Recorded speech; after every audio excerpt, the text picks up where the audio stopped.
I noticed the playground because it was too quiet, the kind of quiet that presses against your ears and makes you aware of your own breathing.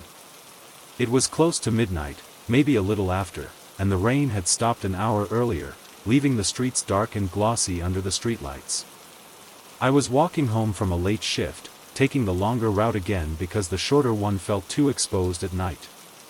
The air was cool and damp, and everything smelled faintly of wet metal and leaves that had been crushed into the pavement. My shoes made soft, careful sounds as I walked, and I remember thinking how empty the neighborhood felt for a weekday night. The playground sat between two rows of apartment buildings, a small fenced square I'd passed hundreds of times without ever really looking at. That night, I looked. The swings were moving. At first, I didn't question it, because swings move sometimes, even when you don't notice the wind. I kept walking, my pace steady, my eyes sliding away from the playground and then drifting back without permission. The closer I got, the more the movement stood out. The swings weren't swaying randomly.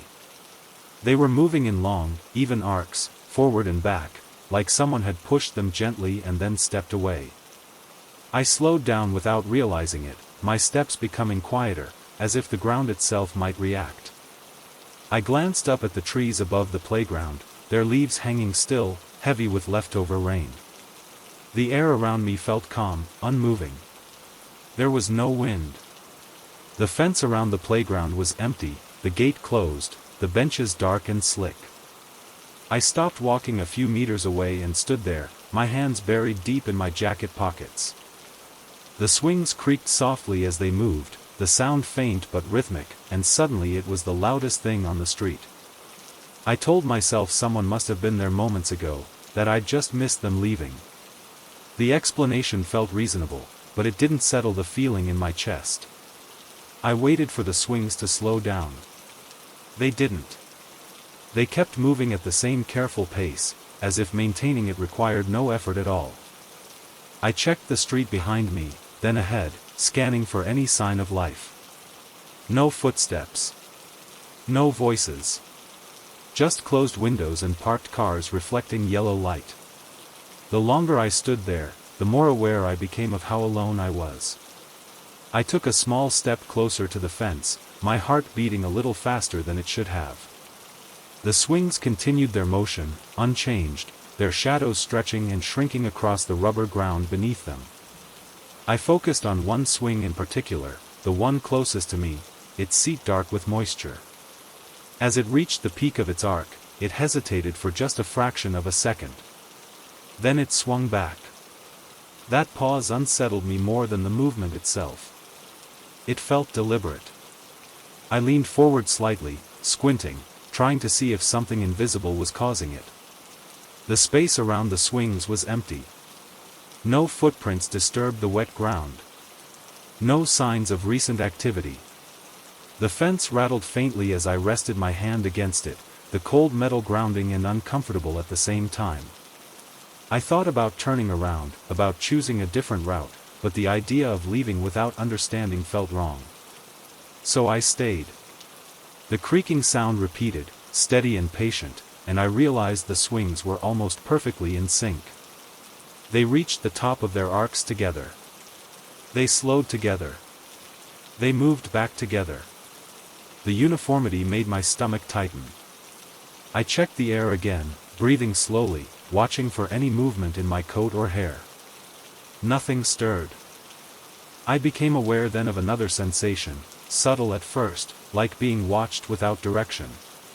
Not from a specific place. Just a general awareness, as if the playground itself was paying attention.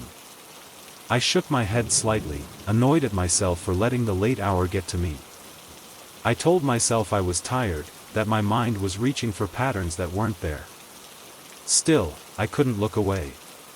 I noticed that the chains of the swings weren't twisting, weren't swaying side to side. They were moving cleanly, forward and back, as if guided along an invisible track. The rhythm settled into me, slow and hypnotic, and I had to force myself to blink. I realized then that the sound of the swings matched my breathing. When I inhaled slowly, they reached the peak of their arc. When I exhaled, they swung back. I held my breath. The swings paused. Not fully, but enough that the change was noticeable. The creak stretched out, longer than before, like a held note. My lungs burned, and I let the breath out sharply. The swings resumed their motion. The realization landed quietly, without panic, and that made it worse. I stepped back from the fence, my heart racing now, my pulse loud in my ears. The swings didn't follow me, didn't change direction or speed. They just kept moving, calm and unbothered. I turned away and started walking again, my pace quicker than before but not quite a run. I didn't look back right away. I waited until I reached the corner, my chest tight, my shoulders tense. When I finally glanced over my shoulder, the playground was smaller, farther away. The swings were still moving. They looked slower at that distance, but I couldn't be sure. I told myself it was over, that I'd left it behind, and focused on the street ahead. That night, sleep came unevenly. I dreamed of empty playgrounds and the sound of chains moving without hands. I woke before my alarm, the image lingering longer than it should have. In the daylight, everything felt less threatening. The memory softened, lost some of its sharp edges. On my way to work that evening, I passed the playground again, earlier this time, while the sky still held some light. The swings were perfectly still. Children's chalk drawings faded on the ground, ordinary and harmless. I stood there for a moment, feeling foolish, then continued on. For a few nights after that, I avoided that route. I took longer paths, brighter streets, places with open shops and noise. Still, the memory followed me, settling into quiet moments when the city grew calm. Eventually, routine pulled me back. One night, later than usual, rain falling lightly again, I found myself walking past the playground without planning to. I slowed automatically, my eyes drawn toward the fence. The swings were still. Relief washed over me, thin but welcome. I walked past without stopping this time, my step steady, my attention forward. I made it several meters beyond the playground when I heard it. A single creak. I stopped. The sound came again, slow and careful. I didn't turn around. I stood there, my back to the playground, rain tapping softly against my jacket. The creaking continued, one swing this time, moving alone. I could picture it without looking, the arc, the pause, the return. I waited for footsteps, for laughter, for anything human to explain it. Nothing came. The sound settled into a rhythm behind me, patient and unhurried. I took a step forward. The creaking continued. I took another step. Still the same. It wasn't following me. It didn't need to. Eventually, I walked on, the sound fading slowly into the background noise of the city. When I reached home, I locked the door and stood in the quiet, listening to my own breathing. Later, lying in bed, I realized something that made my chest tighten. I couldn't remember whether I'd ever actually seen the swing stop moving. Only that I had stopped watching. I remember the night clearly, though I can't explain why it stayed with me so vividly. It was late, past 11, and the rain had started as a thin drizzle, turning the streets slick and shining under the orange streetlights. I had been walking home from a friend's apartment, taking the longer route along the park, hoping the rain would thin the few people still out, leaving the paths quiet. That's when I saw her. She was sitting on one of the old wooden benches near the fountain, her figure hunched slightly, a dark coat pulled tight around her. What struck me first was how still she was. Not the sort of stillness that comes from waiting, but a deeper, almost deliberate calm, like she had been waiting there for hours. I slowed my pace, trying to make sense of her presence. The park was practically deserted, and I had walked this path a dozen times. No one sat on the benches this late. Not in the cold, not in the rain. Her hair fell over her face, dark and wet, sticking to her cheeks, but I couldn't make out any features. She didn't move as I passed, didn't glance up, didn't even seem aware that I was there. A shiver ran down my spine, though I told myself it was just the cold. But then I noticed something else. The bench, beneath her, looked undisturbed. The rain had dampened the wood evenly, yet there were no marks, no impression where her weight should have pressed. I stopped and stared, almost certain I was imagining it. People leave marks. Always. Yet nothing. I took a hesitant step closer, my shoes squelching in the wet grass. The air smelled faintly of wet earth and something else I couldn't name, a coppery hint like metal after rain. The closer I got, the more uncomfortable I felt. Like an unseen gaze was brushing against the back of my neck. I expected her to react, to shift or at least breathe audibly, but she remained perfectly still. I whispered a small, stupid greeting, the kind you mutter when you think you're losing your mind, but no sound came back except the soft patter of rain on the leaves. The bench still looked untouched. It felt impossible, like physics itself had ignored her presence. I debated leaving, telling myself I was tired, imagining things, but curiosity pushed me forward. I crouched slightly to inspect the bench more closely. The wood was slick, the droplets sliding down like tiny rivers, yet the area where her body should have pressed was perfectly smooth, untouched, as though she had been a shadow hovering above it. I stepped back, the cold sinking into my bones, and suddenly I became aware of the silence. Not the comfortable kind, but a hollow, oppressive quiet. Even the fountain seemed muted, its water moving soundlessly. My pulse quickened, not from fear exactly, but from the strange, wrong feeling in my chest, like I had stumbled into a space the world wasn't meant to hold. "Are you okay?" I asked, louder this time, though I knew she wouldn't answer. My voice felt absurd, ridiculous in the empty park, swallowed immediately by the drizzle and darkness.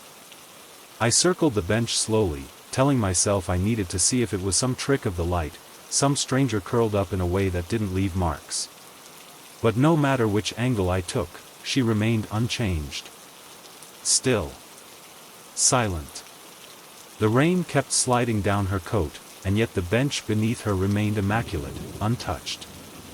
I felt my chest tighten, my rational mind grasping at explanations that all seemed stupid. Maybe she was a very light person, maybe the bench was dry underneath somehow.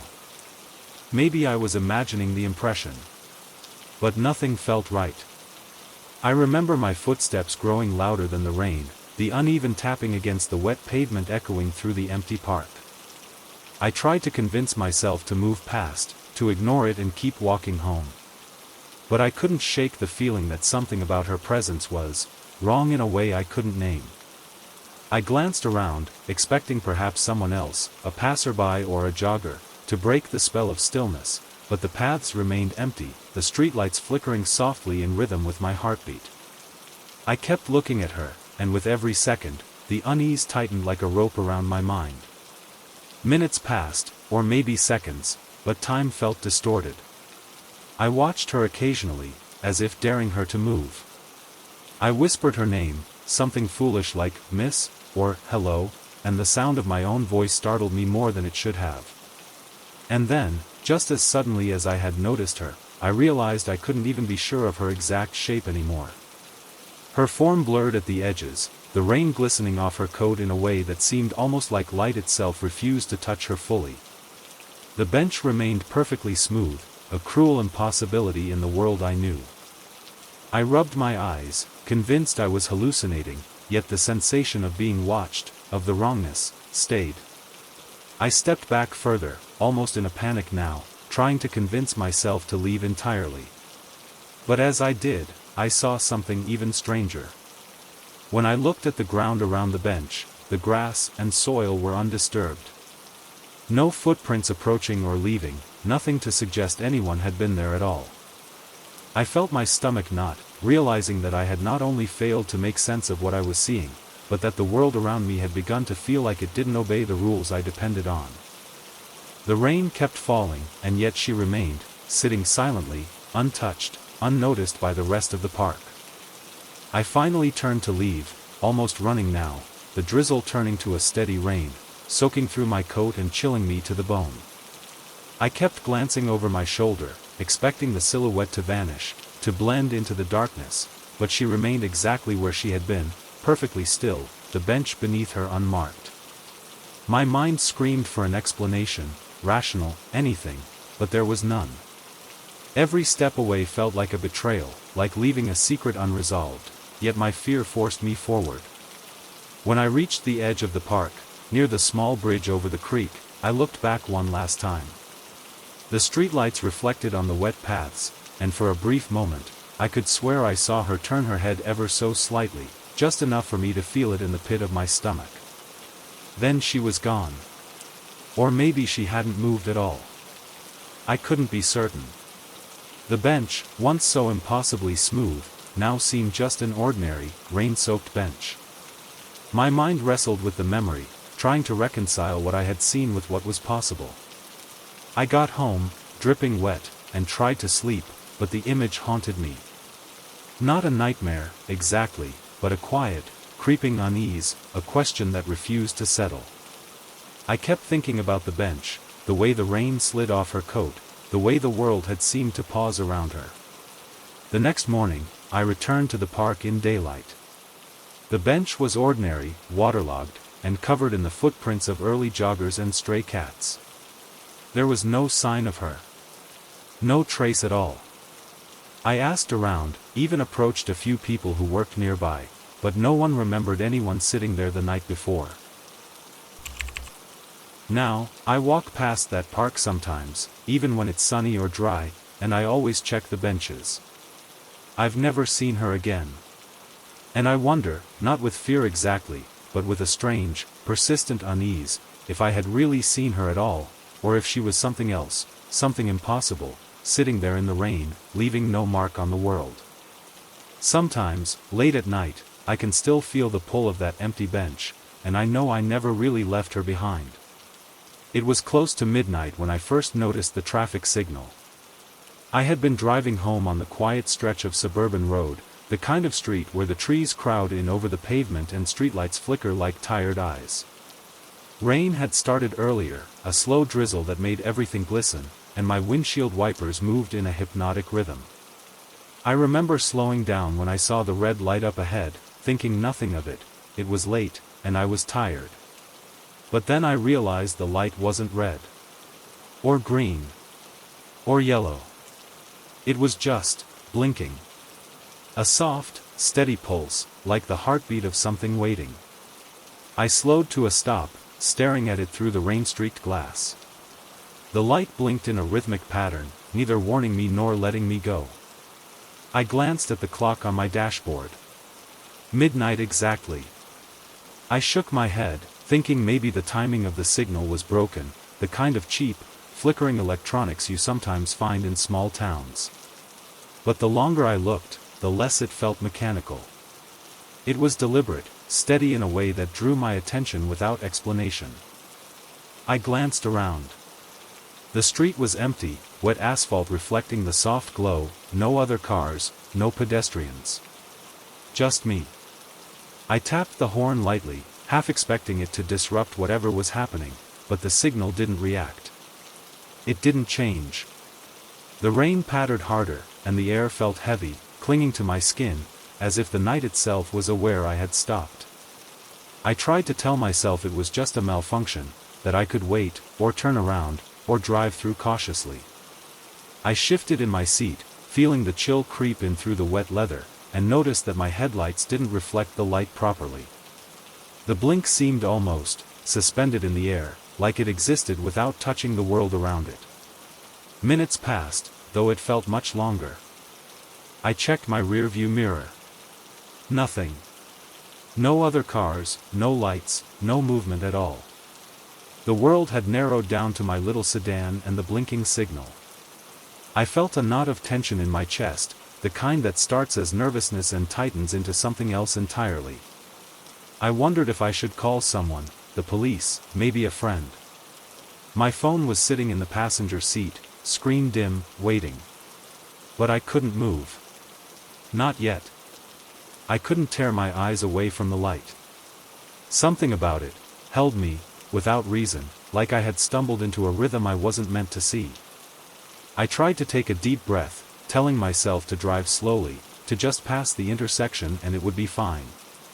But as I pressed the accelerator, I realized the light blinked faster, almost urgently, without changing color, without giving permission. The cars on the road behind me, or the lack of them, made the silence absolute. The rain sounded louder, drumming on the roof, masking the faint hum of the signal. I started counting the blinks, almost compulsively, trying to find a pattern, to rationalize it. But they didn't follow any pattern I could recognize. They were steady, precise, and endless. A sound made me flinch, a distant scrape, maybe metal against concrete, faint and irregular. I turned the wheel slightly, checking over my shoulder. There was nothing, but the streetlight above me flickered, and I realized the signal's pulse was perfectly synced with my heartbeat, or at least it felt that way. My pulse raced faster, yet the blinking stayed exactly the same, unyielding. I tried to reason with myself, tried to convince myself it was an electrical fault, a trick of fatigue. But every time I blinked, every time my eyes shifted, it was still there, steady, unchanging, waiting. I thought about turning around, about taking a side street, about running completely off this road. But my legs felt frozen under the pedals. I could see the asphalt stretch ahead, slick with rain, and the dark shapes of trees pressing in from the sides. Nothing moved except the signal, and that alone seemed alive in a way the world around it wasn't. It wasn't blinking for me or anyone. It simply existed, and I was stuck under its gaze. Time lost meaning. Minutes, hours, I couldn't tell. I started counting in my head, whispering numbers to anchor myself, but the numbers felt wrong. The light blinked on, off, without mercy, without explanation. I thought of calling someone again, but I felt ridiculous even considering it. Who would believe a blinking traffic signal that refused to change? It wasn't dangerous, not in any physical sense, but it was dangerous in the only way that mattered right then. It made reality feel fragile, untrustworthy. Eventually, I lowered my gaze, willing myself to look elsewhere. The asphalt glistened under the car lights, the rain fell steadily, and for a moment, the world seemed normal again. But when I dared to glance back at the signal, it was still blinking. Still steady. Still there. I felt the tiniest shiver of panic creep up my spine. I tried to drive forward, cautiously, slowly, but the signal's rhythm seemed to speed, almost impatiently, like it was aware of my hesitation. The road stretched endlessly, wet and dark, and yet it offered no relief, no exit from the silent, blinking pulse. I parked my car on the shoulder, shaking, and watched the intersection. The signal didn't change. I could see the reflection of its light in the puddles around me, perfectly mirrored, as if the water itself acknowledged its impossible rhythm. I wanted to leave, wanted to run, but my body felt unresponsive, tethered to the spot. The rain soaked through my clothes, but I hardly noticed. My mind refused to process the normal world outside that pulse. The blinking became a kind of counting, a measure of something I couldn't name, a presence that existed just for me. Finally, I sat there, hour after hour, until the rain slowed to a drizzle and the world felt hollow around the light. I never saw another car, never saw another person. And when I finally mustered the courage to step out of the car and approach the intersection on foot, the signal blinked exactly the same, indifferent to my movement, indifferent to me. The wet asphalt bore footprints, but the signal's glow did not. I could feel it watching, though there was no life there to watch me, no consciousness I could name. Only a rhythm, steady and unyielding, in a world that had gone quiet. I left the road eventually, but the image stayed. The blinking, the stillness, the way it made everything else feel unreal. I sometimes drive that road during the day, the asphalt shiny under the sun. The traffic lights behaving normally, people passing by as if nothing happened. But at night, in the rain, I remember. The signal waits. The blink continues. It does not change, and it does not care. And I wonder, in the silence, if it ever will. I live alone in an old apartment building that looks ordinary in daylight and uneasy at night. The kind of place where the hall lights buzz softly and the walls seem to remember every sound ever made inside them. That night, it was raining lightly, not enough to be loud, just enough to keep the city muted and reflective. I had the balcony door open a few inches to let in the cool air. It was just past midnight, and the building across from mine was dark, every balcony empty, every window closed, which made the silence feel heavier than usual. I was sitting on the couch, half listening to the rain, when I heard it for the first time. Laughter. Soft, brief, and distant. It came from outside, drifting in through the gap in the balcony door. At first, I didn't react. People laugh at night. Someone on a phone call, maybe a late-night gathering nearby. But then I realized the sound hadn't come from the street below. It had come from above. From the direction of the opposite building's balconies. I stood and walked slowly toward the glass door, careful not to make noise, as if the laughter might stop if I startled it. When I looked out, I saw exactly what I expected and what unsettled me at the same time. The balcony across from mine, the one directly facing my living room, was empty. No chair, no plant, no movement. Just a concrete floor darkened by rain and a metal railing shining faintly under a single flickering light. The laughter had already faded, leaving only the rain and the distant hum of traffic. I waited there longer than I meant to, staring at that empty space. I felt foolish, standing alone in the dark, listening for something that might never come back. I closed the door slightly, leaving just enough space for air, and returned to the couch. I told myself I was tired, that my mind was filling in gaps with sound, that it was nothing. Still, I couldn't shake the feeling that the apartment felt different now, like it was listening with me. A few minutes later, the laughter came again. This time it was clearer. Not loud, not joyful, but unmistakably human. A short burst, like someone reacting to a private joke. It came from the same place. The same balcony. My chest tightened in a way I couldn't explain. I muted the TV and stood again, my movements slower now, more cautious. When I looked out, nothing had changed. The balcony was still empty. The windows behind it were dark. No silhouettes. No motion. I noticed then that the laughter hadn't echoed. Sound usually bounces between buildings, stretches slightly before fading. This hadn't. It had arrived whole and disappeared cleanly, as if it hadn't needed space to travel through. I leaned closer to the glass, straining to hear anything else. My own breathing felt too loud. The rain seemed to soften, like the night was holding still. I thought about calling out, about asking if someone was there, but the idea made my throat tighten. There was something deeply uncomfortable about addressing that empty space, like acknowledging it might make it real in a way I wasn't ready for. Instead, I closed the balcony door fully and locked it, the click sounding sharp and final in the quiet room. I told myself that was the end of it. It wasn't. The laughter came again, muffled now by the glass but still clear enough to recognize. It was closer somehow, even though I knew it was coming from the same place. I pressed my palm against the door and felt the cold seep into my skin. I looked again. The balcony was still empty. But this time, I noticed something else. The railing was wet from the rain, except for one narrow section in the center. Dry. As if someone had been leaning there moments before.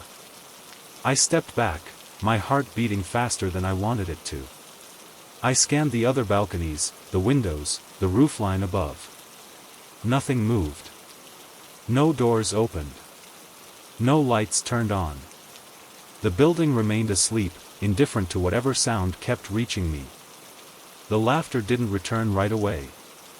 Instead, there was a long stretch of silence that felt intentional, like waiting. When it came back, it was different. Softer. Lower. Closer to a breath than a sound. It wasn't joyful anymore. It felt observational. Like someone reacting to me, not to something funny. I realized then that I had been standing in the same spot each time I listened. The same place, facing the same balcony. The thought made my skin prickle. I turned off all the lights in my apartment, leaving only the dim glow from the street below. The reflection in the glass faded, and the outside became clearer. The empty balcony stared back at me, unchanged, but the darkness behind it felt deeper now, layered. I waited, hardly blinking, my mind filling the silence with questions I didn't want answered. The laughter came once more. Very quiet. Almost careful. And this time, it didn't fade quickly. It lingered just long enough for me to notice something impossible. It didn't come from the balcony itself. It came from slightly above it. As if someone were standing where there was no floor. I backed away slowly, my feet cold against the tile, my thoughts blurring together. I didn't look again. I didn't need to. I knew that whatever space the sound was coming from did not exist in the way it should. I locked my bedroom door that night, something I hadn't done in years, and lay awake until morning, listening to the rain and the quiet.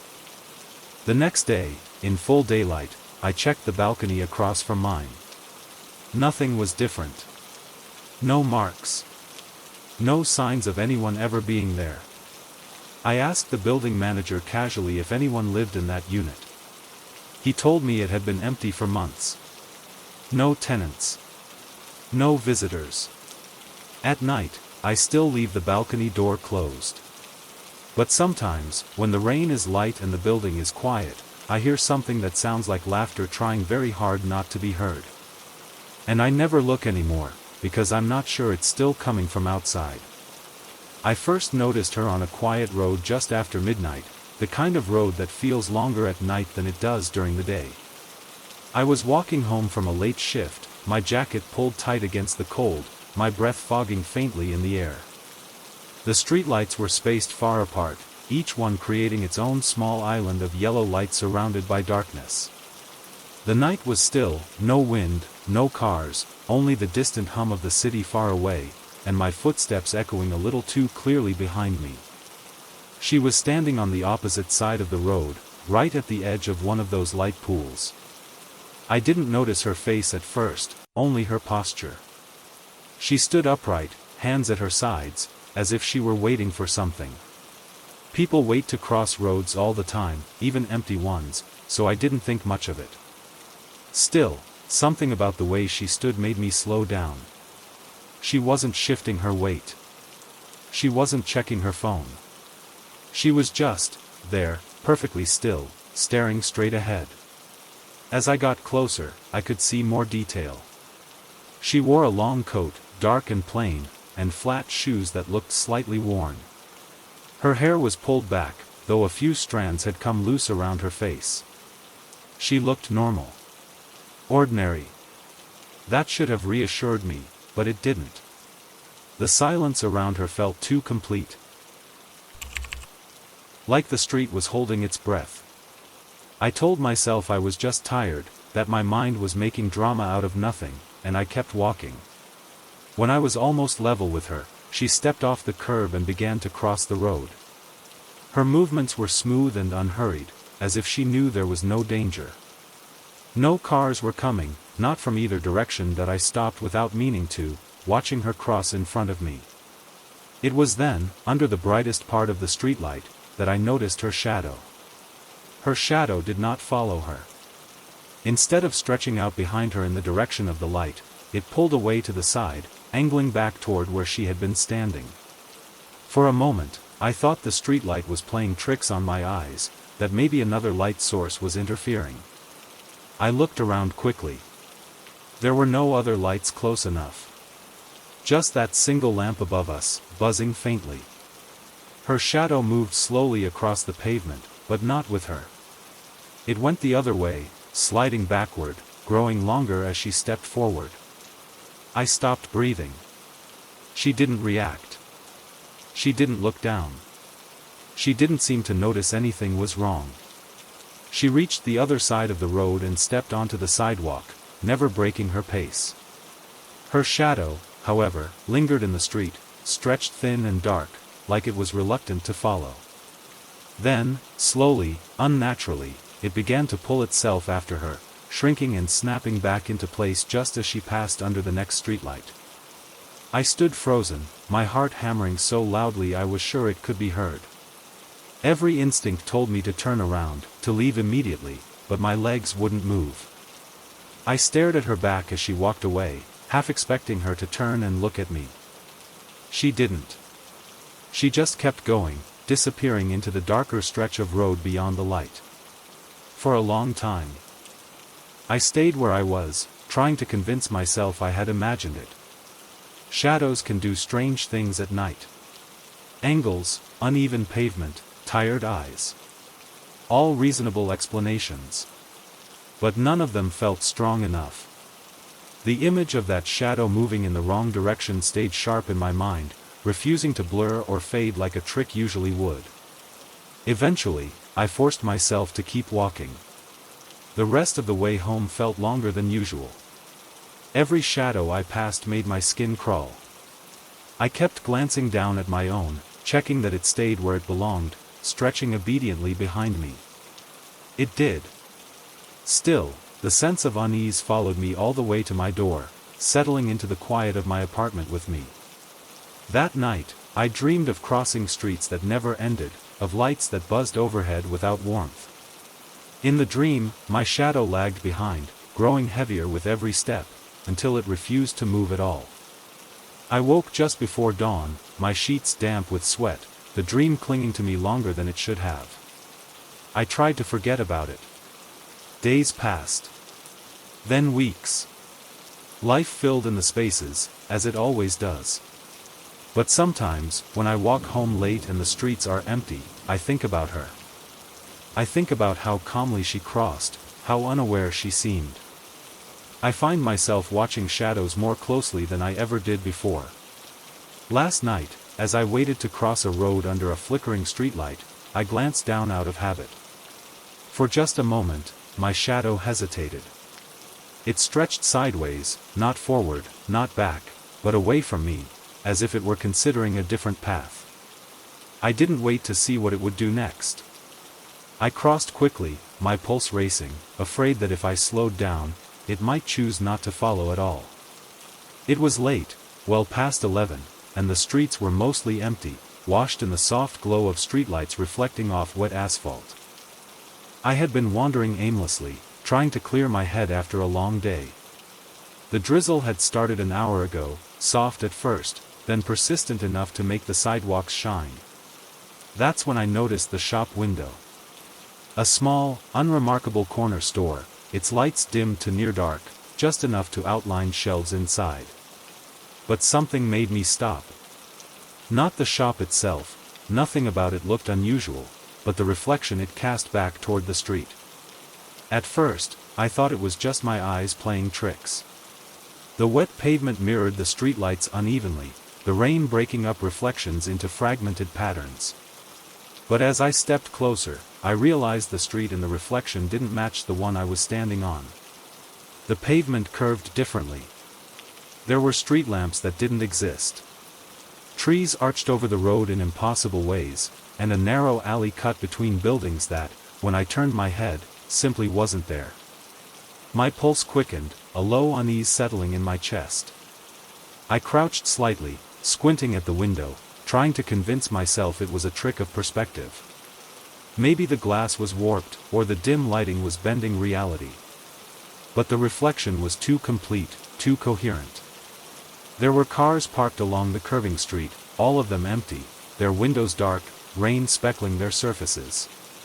A lone figure walked past, holding an umbrella, but when I blinked, it vanished.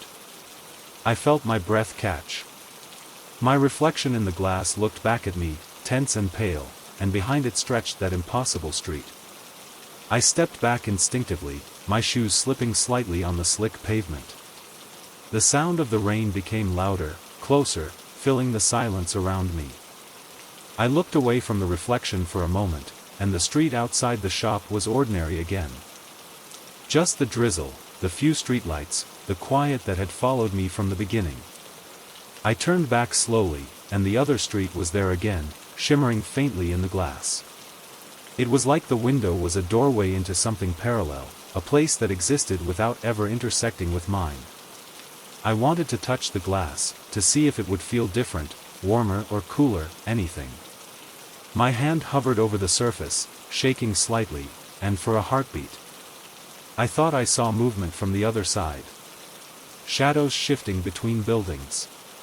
The silhouette of a cat crossing a puddle. Then nothing. Just the same silent, impossible street, wet and glowing under street lamps that didn't exist anywhere else. My heart pounded, my skin prickling with cold, but curiosity rooted me to the spot. Minutes, or maybe seconds, passed. I turned around, half expecting someone behind me, a passerby or a neighbor curious about my strange behavior. The sidewalk was empty. The street itself was empty. I looked back at the reflection. The street had changed subtly. The alley that was there before had moved a little to the left, as if shifting slightly to watch me.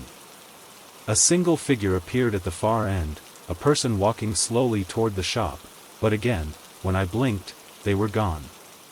I realized then that the reflection wasn't static. It wasn't just showing another street. It was watching. Waiting. A chill ran down my spine. I wanted to leave, wanted to run, but my legs felt heavy. The rain seemed to intensify, drumming on the pavement, on the glass, almost in rhythm with my heartbeat. I could see myself in the reflection again, closer now, trembling, staring at a street that was alive in a way mine was not.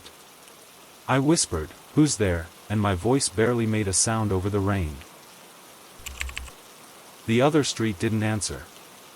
Nothing moved except the shadowy forms, and the faint shimmer of light that suggested life without presence.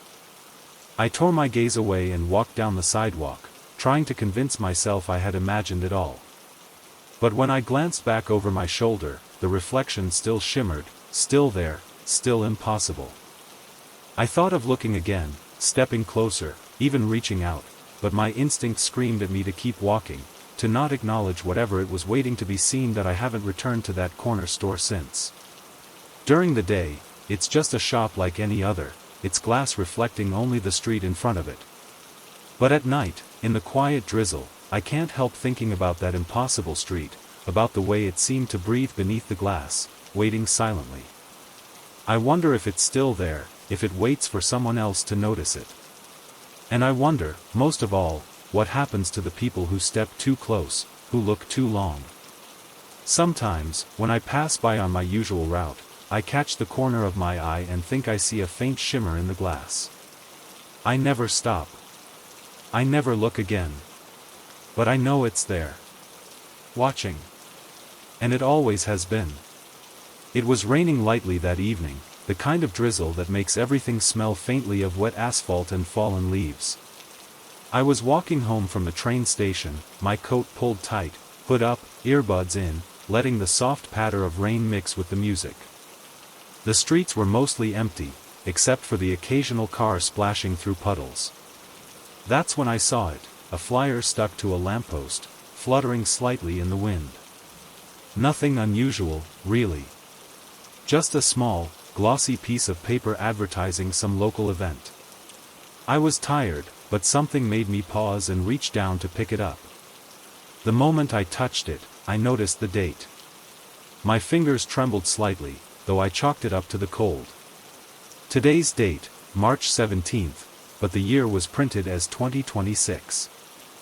I frowned and looked around, thinking maybe it was a misprint, or perhaps some kind of early promotional mistake.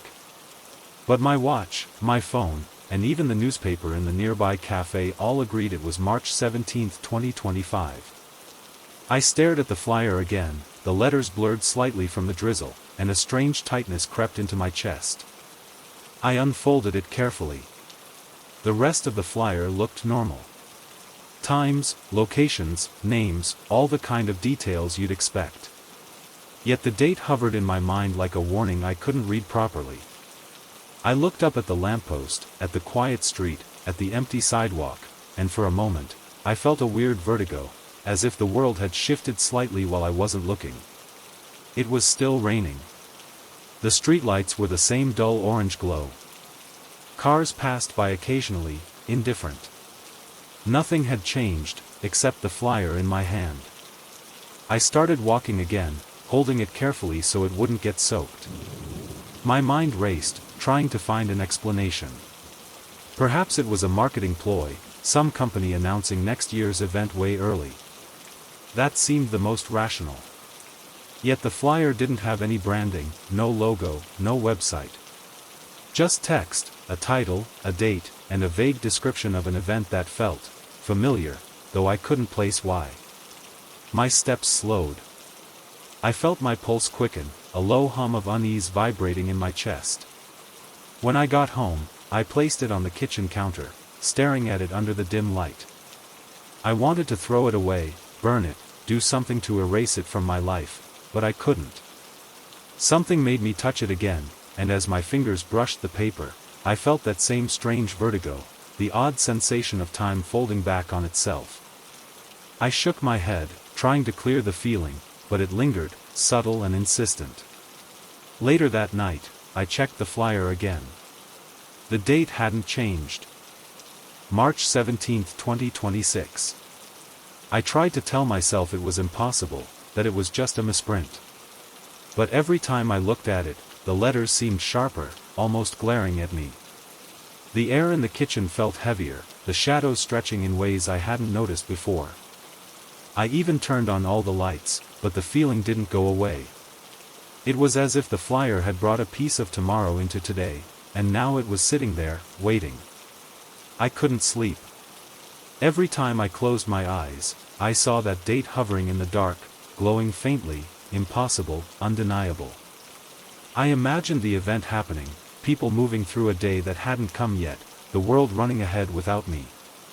When I finally drifted off, I woke hours later to a sound, a soft tapping, like paper against wood. I looked at the counter. The flyer was lying there, unchanged, except now the letters seemed to quiver slightly, as if aware I was watching. I left it there. I haven't touched it since. Days have passed, and every time I pass by it in the corner of my eye, it feels like it's alive, like it knows I'm thinking about the future it belongs to. The date remains the same, and I can't shake the feeling that by simply holding it, I've stepped slightly ahead of time, glimpsed something I wasn't meant to.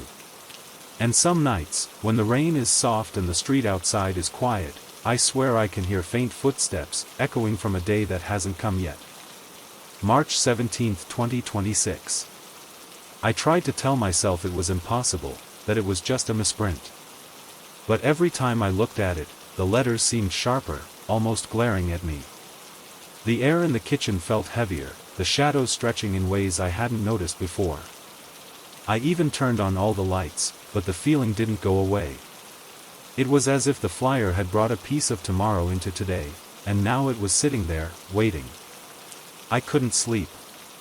Every time I closed my eyes, I saw that date hovering in the dark, glowing faintly, impossible, undeniable.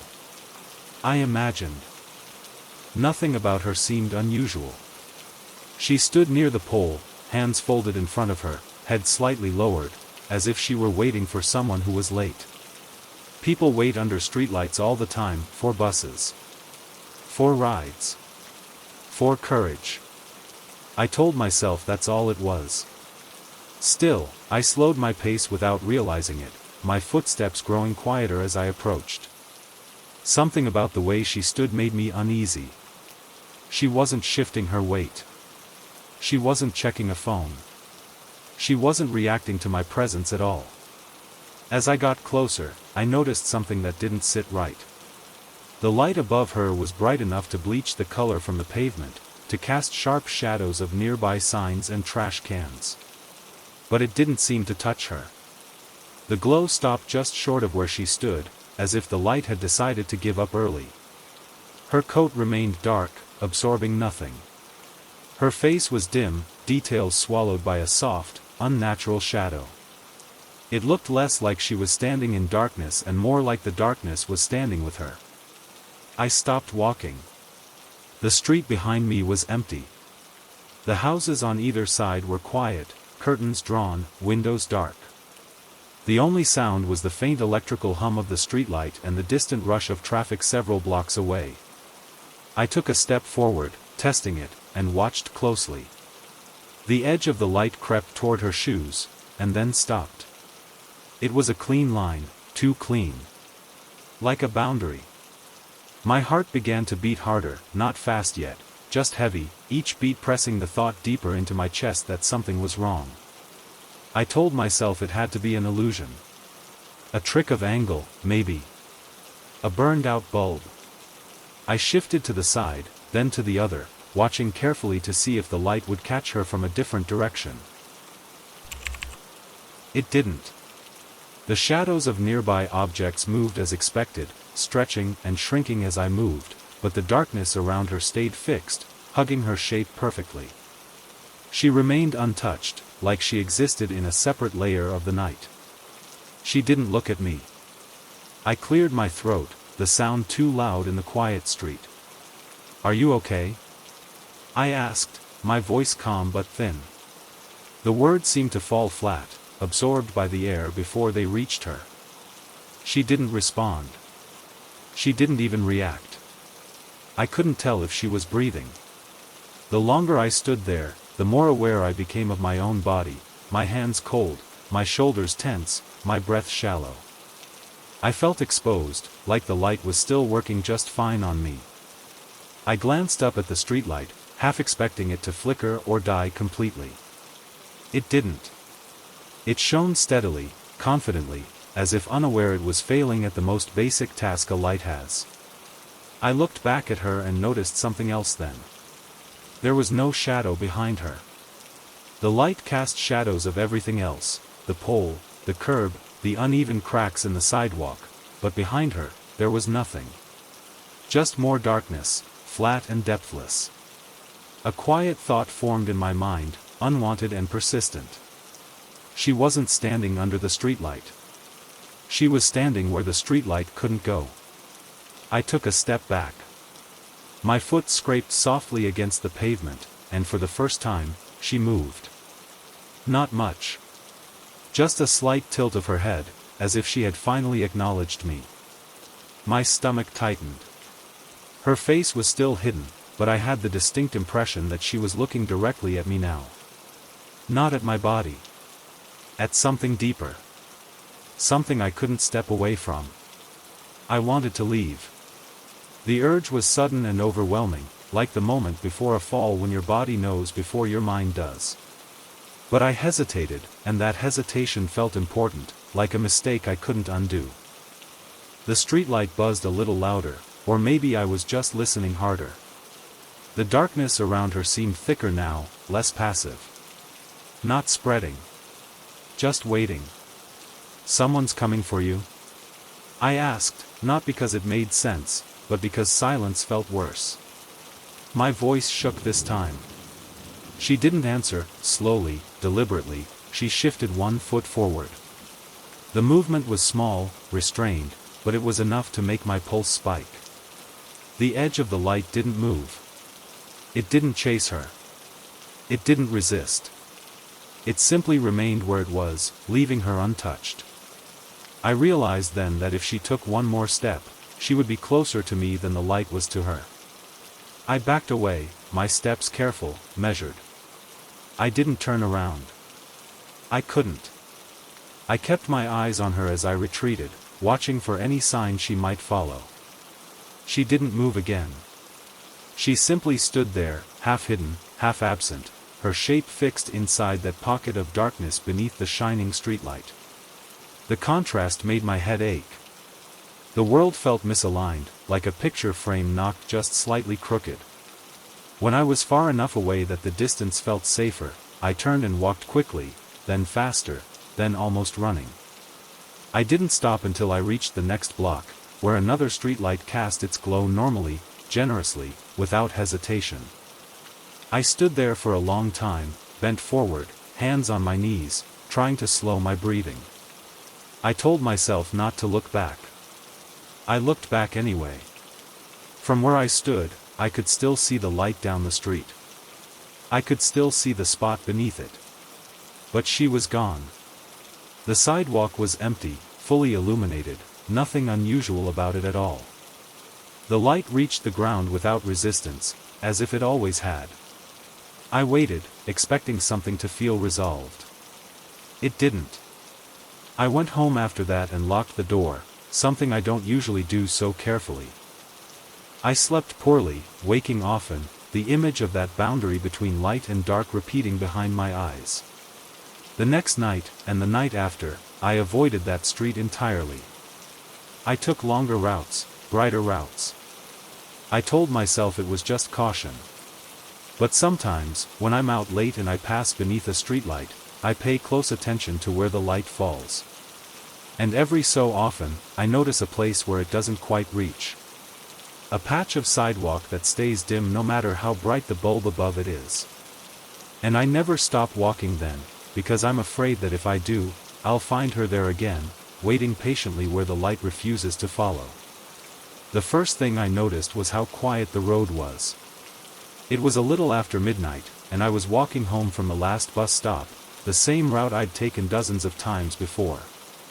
The night air was cool and damp, carrying the faint smell of rain even though it hadn't started yet. Streetlights lined the road at regular intervals, their light spilling onto the pavement in familiar shapes. Everything looked normal. Ordinary. I remember thinking how straight the road felt beneath my feet, how predictable each step was, and how comforting that predictability usually is. I had been walking for about 10 minutes when something felt slightly off. Not enough to stop me, just enough to make my shoulders tense without knowing why. The road ahead looked the same as always, stretching forward between rows of quiet houses and darkened storefronts. But when I glanced down at the pavement, I noticed the edges felt closer together. The painted lines near the curb seemed a little nearer than they should have been.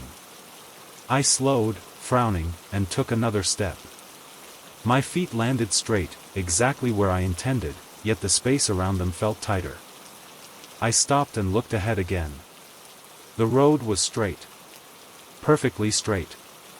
The streetlights were still evenly spaced, still aligned like they always were. There was no visible curve, no bend, no narrowing I could clearly point to. I told myself it was just fatigue, that my eyes were playing tricks on me in the low light. I'd worked late. I was tired. That explanation felt thin, but it was the only one I had, so I accepted it and kept walking. With every few steps, the sensation returned. The road felt closer, more confined, like invisible walls were inching inward. I held my arms slightly away from my sides without realizing it, as if to test the space around me. Nothing touched me. There was no physical resistance. Yet the feeling of compression grew stronger, subtle but persistent. I checked my posture, making sure I wasn't drifting toward one side. I wasn't. My steps were straight, deliberate, centered. Still, the road seemed to disagree. The streetlights began to feel taller, not because they had changed, but because the space beneath them felt smaller. Their light pooled tightly on the pavement, no longer spreading as wide as it should. Shadows clung closer to my feet, darker and more defined. I became acutely aware of the sound of my shoes on the asphalt, how it echoed just a little too sharply, as if the air had less room to absorb it. My breathing sounded louder to me too, each inhale shallow, each exhale careful.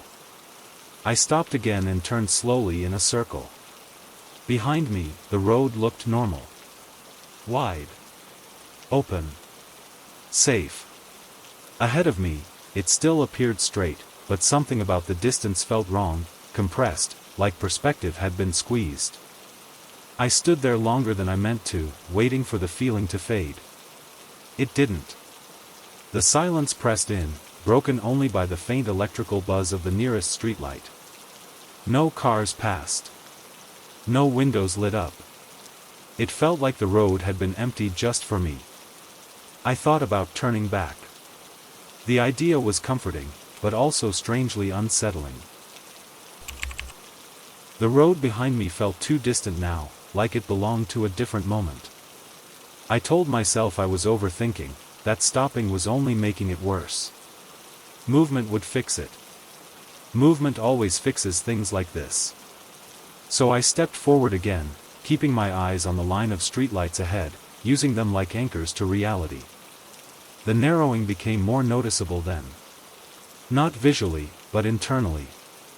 My chest felt tight, not with panic exactly, but with the awareness of limited space. The air felt heavier, harder to pull into my lungs. I reached out again, my fingers brushing nothing but cold night air, yet my body reacted as if I had touched a wall. A chill ran through me, sharp and immediate. I swallowed and forced myself to keep walking, one straight step after another. I began counting my steps, a habit I fall into when I'm anxious. 1, 2, 3. The rhythm helped at first, grounding me. But then I realized something unsettling. The number of steps between streetlights felt longer than usual. My legs ached slightly, as if I were walking farther than I should be, even though the lights appeared no farther apart than they always were. The road was stealing distance while pretending not to. The houses on either side of the road started to feel closer too. Their dark facades leaned inward subtly, not enough to notice outright, but enough to make me keep my gaze forward. Windows reflected faint hints of light, warped and stretched, as if the glass itself was bending. I had the distinct impression that if I looked too closely, I'd see my own reflection distorted, squeezed into a shape that didn't quite fit. I told myself to stop imagining things. I said it out loud, my voice low and steady. Hearing it helped, but only for a moment. The sound didn't travel far. It seemed to fall immediately, swallowed by the narrow space around me. That was when the fear began to settle in properly. Slow and cold. Not a sudden panic, but a creeping realization that the road was not responding to logic or reassurance. I kept walking straight. I was careful about it, placing each foot with intention, staying centered, refusing to drift. Still, the space closed in. My shoulders brushed something I couldn't see, a faint pressure that made me flinch. I stopped abruptly, heart pounding now, and turned my head side to side. There was nothing there. Just empty air and darkness. But my skin prickled as if I had brushed past something solid. The streetlight ahead flickered once. Just once. It didn't go out. It steadied itself immediately, but the brief change made my stomach drop. The pool of light beneath it looked smaller now, tighter, like a target I wasn't sure I wanted to reach. I realized then that the road wasn't narrowing toward a point. It was narrowing around me. Following me. Adjusting itself to my presence. I tried to step sideways, just a little, to test it. My foot moved, but the sensation of pressure moved with me. The invisible boundaries didn't resist. They accommodated. They stayed just close enough to remind me they were there. My breathing quickened despite my efforts to stay calm. I felt ridiculous, trapped by something I couldn't see, couldn't explain, couldn't escape by simply changing direction. I thought about running, but the idea felt wrong, dangerous in a way I couldn't articulate. Running would mean trusting the road to stay the same. I no longer trusted it to do that. So I walked. Straight ahead. Always straight. My eyes burned from staring into the distance, my jaw clenched tight. The road ahead seemed endless now, the streetlights repeating in a pattern that felt copied rather than continuous. At some point, I realized I could no longer see the edges of the road at all. Not because it was dark, but because the light no longer reached them. The pavement beneath my feet was illuminated, but beyond a certain narrow strip. Ready to close in just enough to remind me how little space a person really needs to feel trapped. That I checked my phone because I was starting to feel lost, even though I knew exactly where I was. It was just after midnight, the kind of hour where streets feel unfamiliar even when you've walked them your whole life. The air was cool and damp, and the city had that hollow nighttime quiet where every sound feels louder than it should. I had taken a shortcut through a residential area to get home, something I'd done many times before, and nothing about it should have felt strange, yet my steps had slowed without me noticing. The street was straight, lined with parked cars and low apartment buildings, most of their windows dark. A single convenience store glowed at the far end, its sign flickering softly, giving me a point to walk toward. Still, there was a faint sense of hesitation in my chest, like I had missed a turn without realizing it. I stopped under a streetlight and pulled out my phone, more for reassurance than necessity, already expecting to see the familiar blue dot exactly where I stood.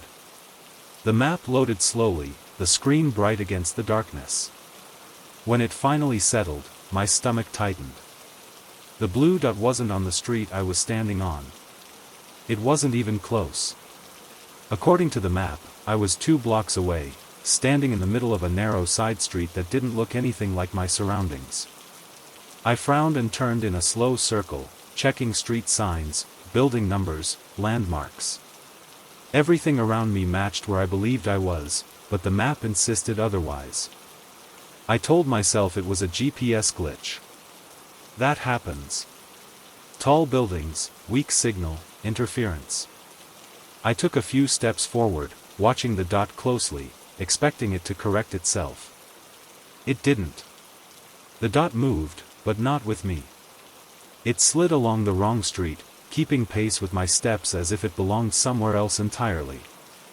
Ready to close in just enough to remind me how little space a person really needs to feel trapped, that I checked my phone because I was starting to feel lost, even though I knew exactly where I was. It was just after midnight, the kind of hour where streets feel unfamiliar even when you've walked them your whole life.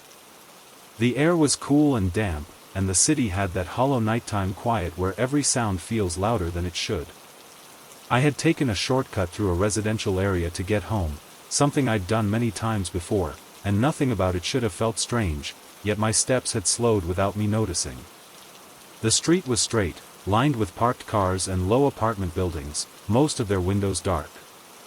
A single convenience store glowed at the far end, its sign flickering softly, giving me a point to walk toward. Still, there was a faint sense of hesitation in my chest, like I had missed a turn without realizing it. I stopped under a streetlight and pulled out my phone, more for reassurance than necessity, already expecting to see the familiar blue dot exactly where I stood. The map loaded slowly, the screen bright against the darkness. When it finally settled, my stomach tightened. The blue dot wasn't on the street I was standing on. It wasn't even close. According to the map, I was 2 blocks away, standing in the middle of a narrow side street that didn't look anything like my surroundings. I frowned and turned in a slow circle, checking street signs, building numbers, landmarks. Everything around me matched where I believed I was, but the map insisted otherwise. I told myself it was a GPS glitch. That happens. Tall buildings, weak signal, interference. I took a few steps forward, watching the dot closely, expecting it to correct itself. It didn't. The dot moved, but not with me. It slid along the wrong street, keeping pace with my steps as if it belonged somewhere else entirely. The longer I watched it, the more uncomfortable I felt, like I was watching someone else walk while I stood still. I stopped again and zoomed out. The wider view made things worse. The dot wasn't just misplaced, it was positioned in an area I knew well, but not one I could see or reach from where I stood. According to the map, I was near an old row of buildings that had been partially demolished years ago. I looked up from the screen, scanning the quiet street around me. Everything here was intact, familiar, unchanged. The disconnect made my head feel light, like reality had slipped half a step to the side. I tried turning my phone off and on again, my fingers slightly stiff from the cold. While it rebooted, I listened to the night. A distant car passed somewhere far away. A dog barked once and then fell silent. The streetlight above me hummed faintly. When the phone came back on and the map reloaded, the dot appeared immediately in the same wrong place, waiting for me like it had never left. I began walking again, slower now, paying close attention to every detail around me. The texture of the sidewalk under my shoes. The smell of damp concrete. The way the light pooled beneath each street lamp. Everything felt solid, dependable. And yet, every few steps, I glanced down, and every time, the map showed me somewhere else. Sometimes the dot drifted slightly off the street entirely, hovering over buildings or empty lots, as if it couldn't quite decide where I belonged. I felt a growing urge to follow the map instead of my surroundings, to turn toward the street it insisted I was on. The thought unsettled me more than the glitch itself. I didn't want to test what would happen if I trusted it. Still, curiosity tugged at me, quiet but persistent. At the next intersection, I paused and looked both ways. According to the map, should have already passed this point. According to my eyes, it was right in front of me. I took the turn the map suggested. Almost immediately, the street felt different. Narrower. Quieter. The buildings leaned closer together, their windows dark and unreflective. My footsteps sounded wrong here, duller, like the ground absorbed more sound than it should. I checked the map again, my heart beating faster now. The dot snapped closer to the street I was on, but not quite. It lagged behind, a few steps back, as if it needed time to catch up to me. I stopped walking. The dot kept moving. It slid forward slowly, closing the gap between where it claimed I was and where I stood. When it finally settled beneath my fingertip, the relief I expected didn't come. Instead, a new unease took its place. The street name on the map didn't match the sign above my head. The spelling was similar, close enough to feel intentional, but wrong in a subtle way that made my skin prickle.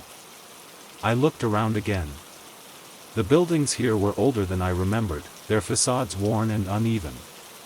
A few doors stood slightly open, though no light spilled from inside. I realized then that I hadn't seen a single person since I turned. No cars. No movement. The city felt paused, like I had stepped into a moment that wasn't meant to be shared. I decided to turn back. I took a step in the direction I'd come from and checked the map. The dot didn't move. I took another step. Still nothing. Only when I walked forward again did it respond, sliding along ahead of me, encouraging, patient. The implication settled heavily in my chest. According to the map, backward was nowhere. My phone vibrated suddenly, making me flinch. A notification appeared at the top of the screen, but when I tried to open it, it vanished. The map refreshed on its own. The blue dot pulsed once, brighter than before, as if trying to get my attention. I felt a strong, irrational urge to keep walking, to follow it until this strange mismatch resolved itself. I don't know how long I walked. Time felt stretched and unreliable, marked only by the steady rhythm of my steps and the occasional glance at the screen. The street curved gently, though I was certain it shouldn't. I passed landmarks that felt almost familiar, like distorted memories of places I knew but couldn't quite place. Each time I checked the map, it showed me exactly where I was, until it didn't. Without warning, the dot jumped again. This time, it placed me several streets away, deep inside an area of the city I avoided at night. The screen rotated slightly, reorienting itself as if I had turned, even though I hadn't moved. My breath caught. I stood still, my body tense, afraid that if I took another step, the world around me might finally agree with the map. I lifted my eyes slowly. The street looked the same as it had moments ago, but my confidence in it was gone. The buildings felt flatter, less detailed, like backdrops rather than real structures. The darkness between them seemed deeper, less forgiving. I felt suddenly aware of how alone I was, how no one would notice if I kept walking into whatever space the map believed I occupied. I forced myself to put the phone in my pocket without turning it off. The screen went dark, but the sense of being guided lingered. I walked quickly now, choosing turns at random, relying on instinct rather than directions. After several minutes, the streets widened, lights grew brighter, and the familiar noise of the city returned in faint layers. Only then did I slow down. When I finally took the phone out again, the map showed me exactly where I stood. The correct street. The correct block. The blue dot sat calmly beneath me, unmoving. There was no sign anything had been wrong. No history of the jumps, no indication of error. I stood there for a long time, watching it. She stood just at the edge of a streetlight's glow, her face turned slightly toward the brick wall, as if listening to it, and that was when I felt the first flicker of unease. I kept walking, telling myself not to stare, but my eyes kept drifting back to her.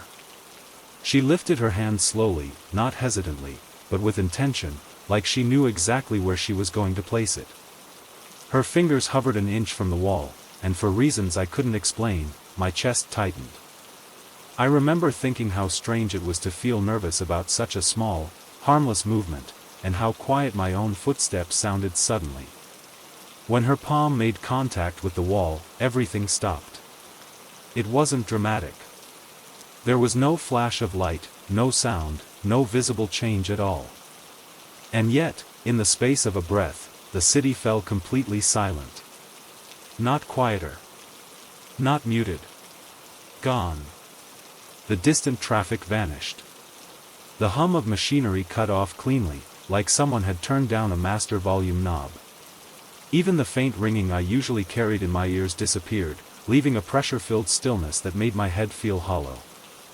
I stopped walking without realizing it, my foot suspended mid-step before settling carefully onto the pavement.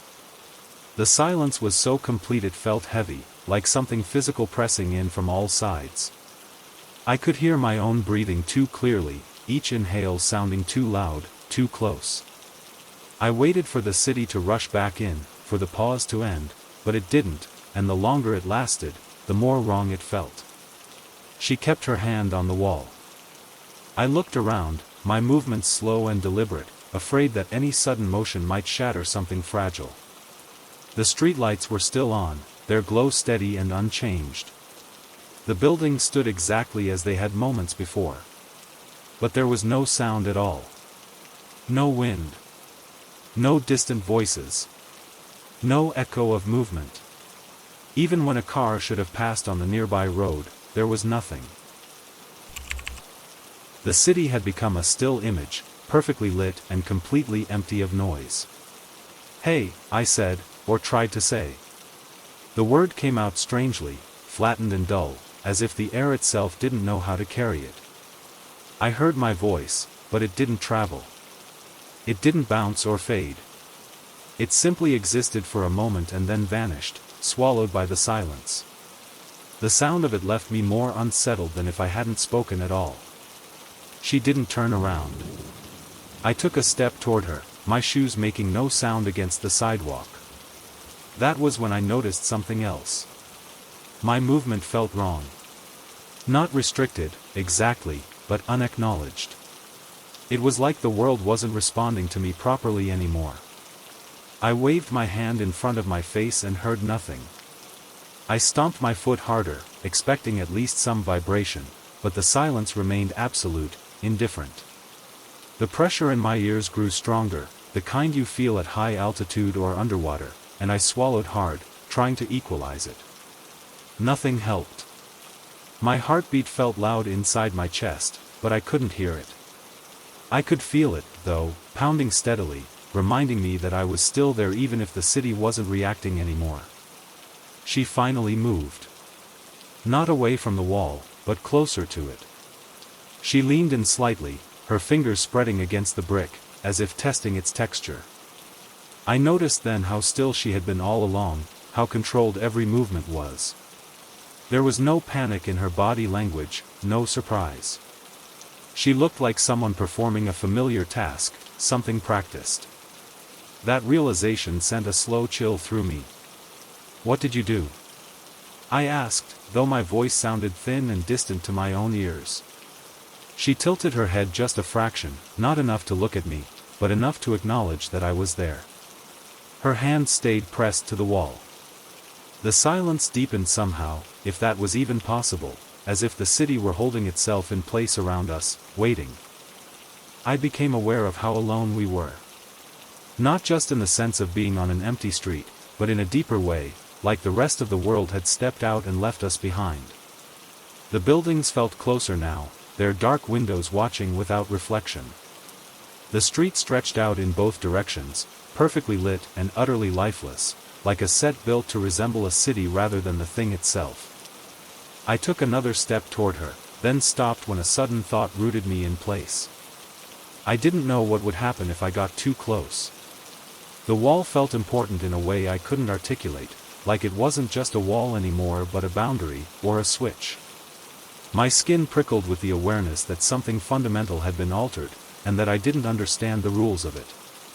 Slowly, she lifted her hand away from the brick. The silence didn't break. For a brief, terrifying moment, I wondered if it was permanent, if the city had been turned off and forgotten. My thoughts raced, images of being trapped in this mute version of the world flashing through my mind. I opened my mouth to speak again, to shout if I had to, but before I could make a sound, she touched the wall again, this time with just her fingertips. The silence shifted. It didn't end, but it changed, like fabric being pulled tighter. The pressure in my ears intensified, and the air felt dense, resistant. I staggered slightly, dizzy, my vision narrowing at the edges. She withdrew her hand once more, and the pressure eased just enough for me to stay upright. The pattern was clear now, and it terrified me. She turned her head enough for me to see part of her face in profile. Her expression was neutral, focused, almost thoughtful. Not afraid. Not surprised. She looked like someone listening carefully for a sound only she could hear. For the first time, I felt the urge to back away, strong and urgent, but my feet wouldn't move. "You shouldn't be here," she said. Her voice was calm, steady, and somehow it existed fully in the silence, perfectly audible without echo. It didn't make sense, and I didn't ask her how that was possible. The words alone were enough to make my stomach drop. "What is this?" I asked, though part of me already knew I didn't want the answer. She didn't respond right away. Instead, she pressed her palm flat against the wall one last time. The silence tightened again, and I felt something shift behind my eyes, a subtle disorientation like the world had slid a fraction of an inch out of alignment. Then she stepped back, lowering her hand, and the city rushed back all at once. Sound crashed into me from every direction. Traffic roared. A siren wailed somewhere nearby. Wind rattled loose metal and rustled leaves. The sudden noise made me flinch, my hands flying up instinctively as if to protect myself. I sucked in a sharp breath, overwhelmed, my heart racing as my senses scrambled to catch up. She was already walking away. I stood there, frozen, watching her move down the street and disappear into the normal flow of the city as if nothing had happened. People passed at the far end of the block, cars rolled by, and everything looked exactly as it should have. No one reacted. No one noticed anything strange. The wall stood quietly beside me, just brick and mortar, innocent and unchanged. I stayed there for a long time after she was gone, listening to the city prove it was still alive. Eventually, my legs started to shake, and I forced myself to walk home, every step feeling slightly unreal. I didn't look back at the wall again, but I felt it there, solid and patient, waiting. Since that night, I've noticed how loud the city usually is, how constant the noise really is. I notice every hum, every distant engine, every layered sound, and I listen for the gaps between them. Sometimes, when I pass a building late at night and see someone standing too close to a wall, I feel my chest tighten all over again. And sometimes, when the city feels just a little too quiet, I find myself wondering how easily it could all disappear, if the wrong person touched the wrong place again that I didn't turn around because I was scared. At least, not at first. I turned around because something felt unfinished behind me, like a sentence cut off mid-word. It was just after midnight, and I was walking home through a part of the city I knew well enough not to think about it. The night was calm, not silent, but subdued, with distant traffic and the soft hiss of tires on wet pavement. The air smelled like rain even though it hadn't started yet, and the streetlights cast long, patient shadows across the sidewalk. I had just passed a corner store, its lights already off for the night, when that feeling crept in. The sense that I'd forgotten something important, though I couldn't say what. I slowed my pace, my footsteps suddenly sounding too deliberate, too loud. I took a few more steps before stopping entirely, my body acting before my mind caught up. Then I looked back. The corner I had just come from wasn't there. It wasn't hidden or darkened or changed. It was gone. Where the street should have turned, where the building edge should have cut the light into a familiar shape, there was only a flat continuation of wall and sidewalk, stretching back in a straight, uninterrupted line. No intersection. No side street. No sign. Just more of the same street, as if the city had decided that the corner had never existed at all. I stared, waiting for my eyes to adjust, for some detail to resolve itself. Streetlights can play tricks, especially late at night, and I told myself this was just another one of those moments where fatigue blurs memory. But the longer I looked, the worse it felt. The geometry of the space was wrong. I knew exactly how far I had walked, how many steps past the corner I should be. I could still picture the graffiti on the brick, the bent signpost, the shallow puddle that always collected there. None of it was in front of me now. I turned fully, facing the direction I had come from, my heart beginning to thud a little harder in my chest. The street extended back farther than it should have, unnaturally straight, the buildings repeating in a way that felt copied rather than constructed. The lights were evenly spaced, identical, casting the same pools of yellow without variation. It was like someone had taken a short section of the road and stretched it out, smoothing away anything that made it distinct. I took a step backward. The pavement felt solid beneath my foot, but the sound it made was wrong. Too soft. Like the street absorbed it instead of reflecting it back. I took another step, then another, my eyes fixed on where the corner should have been, waiting for it to reappear as I crossed some invisible threshold. It didn't. The distance closed without revealing anything new, and the sense of disorientation deepened into something colder and heavier. I stopped and looked around, suddenly aware of how alone I was. The windows of the buildings were dark, curtains drawn, blinds closed. No televisions flickered. No movement stirred behind the glass. The city felt paused, not asleep, but suspended. I listened carefully. The distant traffic I'd heard earlier was gone. No engines. No sirens. Not even the low electrical hum I'd grown used to. The quiet pressed in, thick enough to feel. I told myself to stay calm. Corners don't just disappear. Streets don't rearrange themselves. There was an explanation, even if I couldn't see it yet. I pulled out my phone, my fingers slightly stiff, and opened the map. The screen loaded quickly, the familiar layout snapping into place. According to the map, I was standing exactly where I thought I was. The corner was there. The side street branched off just behind me, perfectly normal. I looked up from the screen. Nothing had changed. I turned slowly in a full circle, holding the phone out in front of me, comparing the glowing diagram to the physical world. The map showed intersections, labels, small details I recognized. The street around me showed none of it. The two realities refused to line up, and the longer I tried to reconcile them, the more distant the world felt, like I was slipping half a step out of sync with it. I tried walking forward, away from the missing corner, hoping that distance would reset whatever was wrong. My steps felt careful now, measured.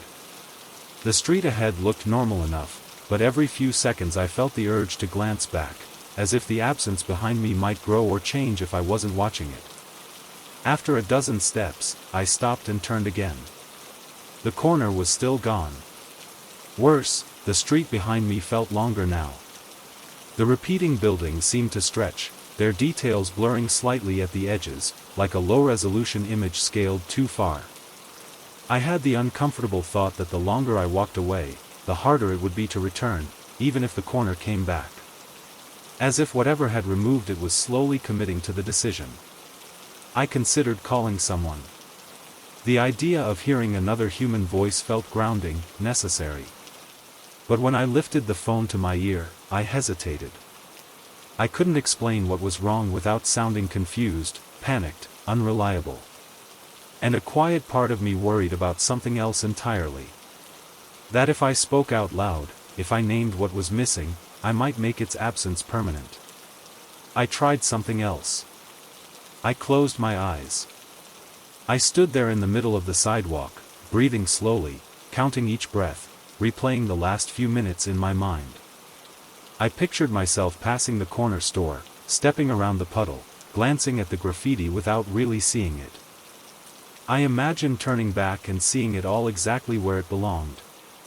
When I opened my eyes, my chest tight with hope, the street was unchanged, and the corner was still missing.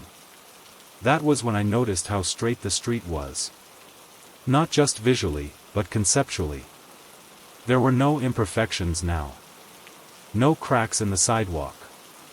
No uneven curb. The city had been smoothed, simplified. The kind of simplification you make when you're removing something temporarily, something you plan to put back later, but haven't yet. The thought made my skin prickle, because it suggested intention. I walked back toward where the corner should have been, my pace slow, cautious. As I approached, I felt a faint pressure in my ears, like a change in altitude. The air felt denser, harder to breathe. I stopped just short of the spot where the street should have turned and reached out with my hand, half expecting to touch something invisible. My fingers met nothing but air. Still, I had the overwhelming sense that there was a boundary there, something I wasn't meant to cross or interact with. I lowered my hand and stood there, listening to the silence, trying to decide what to do next. The longer I stayed, the more unreal my own body felt, like I was fading slightly at the edges, becoming less important than the space around me. I don't know how long I stood there before I realized something else had changed. The streetlight nearest the missing corner was dimmer now. Not flickering, not broken, just less committed. Its light didn't reach as far as it should have, leaving the space where the corner belonged in a softer, more uncertain shadow. I had the unsettling thought that the city was gently discouraging me from looking too closely, from insisting on what should be there. I took a step back, then another, my instincts finally overriding my curiosity. I didn't know what would happen if I stayed too long, and I didn't want to find out. I turned and walked in the opposite direction, choosing movement over understanding. After a block, then two, the familiar sounds of the city began to return. A car passed. A door slammed somewhere. The world felt heavier, more solid. I didn't look back again. When I reached home, I locked the door and stood in the dark for a long time, listening to the ordinary noises of my building, letting them reassure me. The next day, in full daylight, I walked the same route. The corner was there. The graffiti, the signpost, the puddle.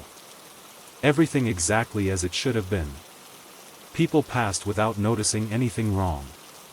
But sometimes, late at night, when the streets are quiet and my thoughts wander, I remember how easily that corner disappeared. How cleanly.